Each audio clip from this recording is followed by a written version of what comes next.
Salut à toi! Aujourd'hui on va parler d'alimentation, un sujet dont je parle très peu sur ma chaîne. Tu ne le sais peut-être pas, mais je suis diététicien nutritionniste. Et j'ai fait plusieurs années d'études dans le domaine et c'est un sujet sur lequel je fais énormément de recherches. Dans cette vidéo, je vais te présenter mon alimentation actuelle, qui est l'aboutissement de nombreuses années de tests et de recherches. Ça ne servira à rien de la copier car elle correspond à mes besoins personnels, mais tu pourras t'en inspirer pour faire la tienne. Je prendrai le temps de t'expliquer pourquoi je fais ceci, pourquoi je fais cela, afin que tu en ressortes avec des idées utiles, transférables pour ta diète. De façon générale, j'ai tendance à exclure les diètes type bodybuilder avec plein de repas, plein de collations. On a l'impression de manger tout le temps et ça n'apporte clairement rien de plus. Ce que je préfère, c'est diviser ma journée en 4 repas plus ou moins équivalents et séparer sur la journée de façon équitable. Donc mes macros sont répartis équitablement sur mes repas et tout au long de ma journée. Ils se composeront tous d'une source de protéines, d'une source de glucides, d'une source de lipides et de fruits ou légumes. L'objectif, c'est vraiment que le corps ait de tout à sa disposition à chaque fois.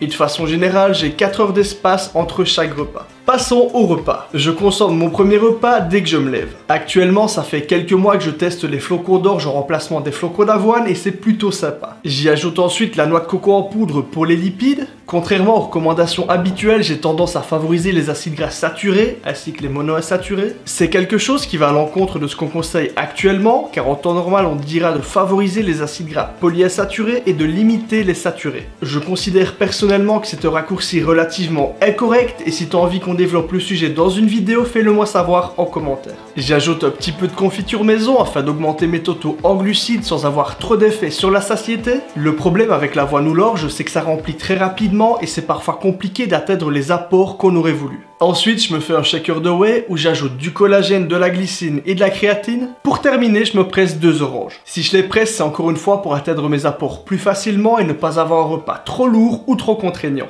Si tu as quelques repères en diététique, tu dois te dire que la charge glycémique, donc la capacité d'un repas à faire monter la glycémie, est relativement importante. Ce qui se passe, c'est que l'effet de ce genre de repas sur une personne sportive avec une masse musculaire relativement importante n'est pas du tout le même que sur une personne qui serait sédentaire. Plus tu auras de la masse musculaire, plus ton corps sera capable de tolérer des repas avec une charge glycémique élevée. Mais du coup, plus tes besoins augmentent, plus tu devras consommer des quantités importantes. Malheureusement, si tu surcharges ton système digestif en lui donnant trop d'aliments trop difficiles à digérer, que ce soit par exemple des grosses quantités de riz complet, certains légumes crus ou encore des aliments trop gras, il ne parviendra pas à en retirer tous les nutriments. Tu auras du mal à terminer tes repas, ton système digestif sera surchargé et tu perdras une partie de ce que tu as consommé. Voilà donc pourquoi tu vois dans ma diète des aliments facilement digérables qui pourraient être considérés pour certains comme mauvais. Je ne recommande pas ça à tout le monde, tout dépend du profil, mais c'est une façon d'optimiser sa diète lorsqu'on a déjà un certain niveau. Deuxième repas, le midi. Même principe, j'alterne entre plusieurs sources de féculents. Aujourd'hui, ce sera du pain maison. Ensuite, je fais mes légumes. Encore dans une optique de faciliter la digestion, j'ai tendance à souvent les cuire. J'y ajoute ma viande. Aujourd'hui, c'est du bœuf. Et je termine en cuisant mes 2 œufs. La cuisson des œufs est particulièrement importante car afin que tout soit assimilable au maximum, il faut que le blanc soit coagulé et que le jaune reste liquide. Pour moi, le jaune d'œuf fait partie des meilleures sources de lipides et c'est clairement un aliment que je privilégie dans ma diète. Concernant la règle des maximum 3-4 œufs par semaine, c'est du bullshit. La seule limite sera en fonction de tes besoins. Ce que j'aime bien, c'est mettre directement la viande et les légumes sur le pain, ça se mange facilement et c'est plutôt bon. Troisième repas, le goûter. Pour faire simple, je mange la même chose que le matin. Ça se prépare rapidement, ça se mange facilement et il y a tout ce qu'il faut. Je remplace juste les oranges par une banane. Quatrième et dernier repas, le repas du soir. Ici, la logique est la même qu'à midi, sauf que plutôt que de consommer du pain, je vais manger du riz basmati. Je le reste toujours avant cuisson afin de retirer une partie de l'arsenic qui pourrait s'y trouver. Et oui, il y a de l'arsenic dans le riz. Ensuite, je me cuis mon bœuf et mes légumes. Je mange 2 fois du bœuf sur la journée car c'était le même paquet qu'à midi. Et je me fais mes 2 œufs. Voilà pour mes 4 repas de la journée. Ah oui, et je mange souvent une pomme le soir avant de me coucher. Je préfère l'éplucher encore une fois pour faciliter la digestion. Comme tu t'en doutes, je prends le temps de peser chaque aliment et c'est très rare que je grignote entre les repas. Les mecs avec un gros niveau qui te disent que c'est pas important de peser ce qu'on mange, c'est de la grosse blague. Le fait de contrôler de façon plus ou moins précise ses apports, ça fait toute la différence. Dans mes suivis, j'ai de nombreux élèves avec un niveau correct qui n'ont que récemment commencé à peser leurs apports et depuis ils ont clairement explosé. Si j'ai un repas à l'extérieur, j'y vais et je me fais plaisir.